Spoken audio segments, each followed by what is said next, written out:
नमस्कार, मेरा नाम है विमल कुमार और आप देख रहे हैं विमल विथ न्यूज। अभी मैं हूँ झारखंड के गोड्डा के इस अशोक स्तंभ के पास, जहाँ पर कि आज जो 1947 में 14 अगस्त के दिन जो भारत और पाकिस्तान का विभाजन हुआ था, ये अंग्रेज़ों की जो नीति थी कि पहले इसको तोड़ दीजिए, फिर तो ये अलग अलग हो जाएंगे, कमज़ोर हो जाएंगे। और इसी को ले करके विस्मरण नहीं स्मरण हमारा कर्तव्य है। विभाजन विभीषिका स्मृति दिवस 14 अगस्त को मैं दिखा रहा हूँ।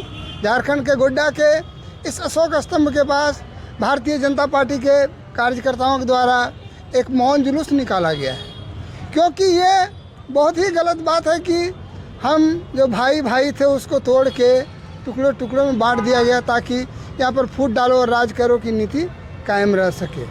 मैं दिखा रहा हूँ हमारे इतने जो कार्यकर्ता हैं भारतीय जनता पार्टी के, सारे लोगों के चेहरे पर बड़ी उदासी है, मायूसी है। और हमसे जुड़ रहे हैं श्री संजीव कुमार टेकरीवाल जी। क्या सर? जी बहुत बहुत हार्दिक अभिनंदन आपके इस चैनल का। विमल विथ न्यूज हमारे मुख्य अतिथि आए थे, तो मैं आग्रह करूंगा कि आज के कार्यक्रम में अपना संबोधन करें माननीय श्री गणेश तिवारी जी। आज पूरे झारखंड प्रदेश में 14 अगस्त को विभाजन विभीषिका स्मृति दिवस के रूप में भारतीय जनता पार्टी के द्वारा मनाया जा रहा है। हमें आज़ादी तो मिली, आज़ादी की खुशी तो है, पर आज़ादी के समय जो विभाजन विभीषिका का दंश जो हम लोगों का समाज, हमारे लोग जो झेले हैं, निश्चित रूप से हमारे आने वाले पीढ़ी को उसकी याद रहनी चाहिए।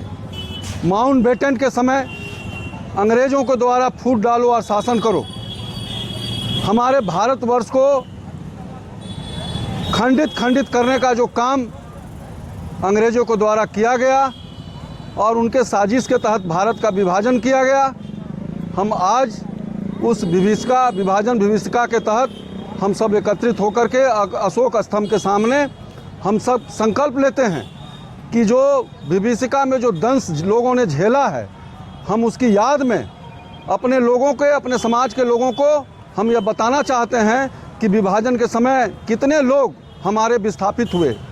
2.5 करोड़ के आसपास लोग विस्थापित हुए और 3 से 5 लाख लोग हमारे लोग मारे गए और हमारी एकता को खंडित किया गया, हमारी भाईचारा को खंडित किया गया।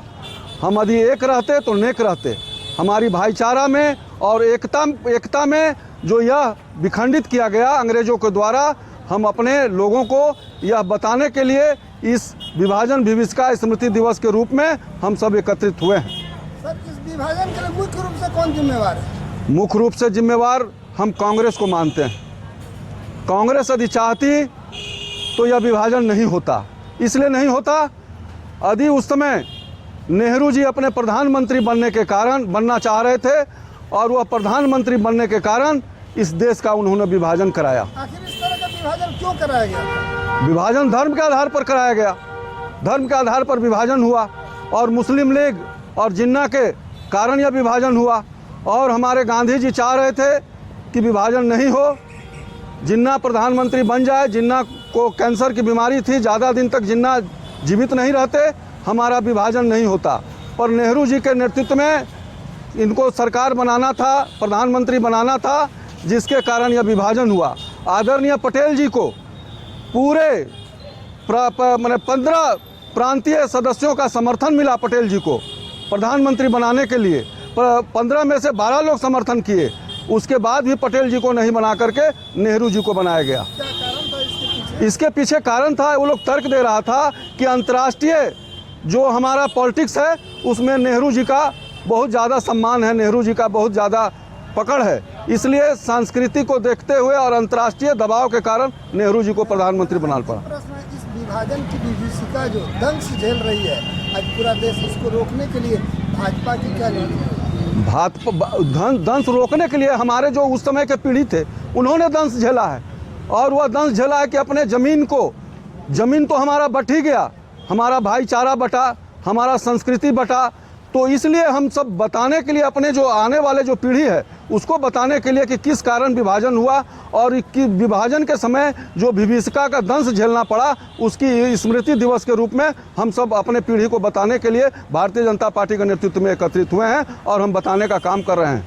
क्या नाम है सर आपका? गणेश प्रसाद तिवारी, प्रदेश कार्य समिति सदस्य। बहुत बहुत धन्यवाद।